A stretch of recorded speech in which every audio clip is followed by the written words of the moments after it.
Walaupun kini tren penambahan pasien positif COVID terus terjadi, namun kegiatan sekolah tatap muka rencananya masih akan dilakukan karena adanya kejenuhan dari siswa dan orang tua yang sudah 1 tahun menjalani sistem sekolah daring maupun luring. Dengan kondisi tersebut, Kabupaten Musi Banyuasin telah melakukan berbagai upaya untuk penyelenggaraan sekolah tatap muka.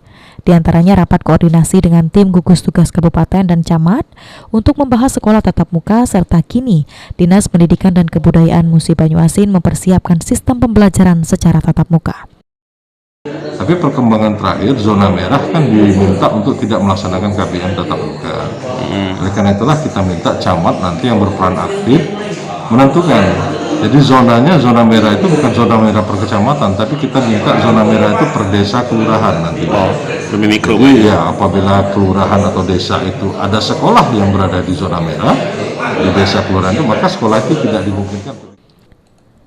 Dinas Pendidikan dan Kebudayaan Musi Banyuasin masih menunggu petunjuk dari pemerintah pusat untuk proses pembelajaran sekolah tatap muka karena kondisi COVID-19 masih terus terjadi peningkatan. Ruzi Iskandar, PAL TV.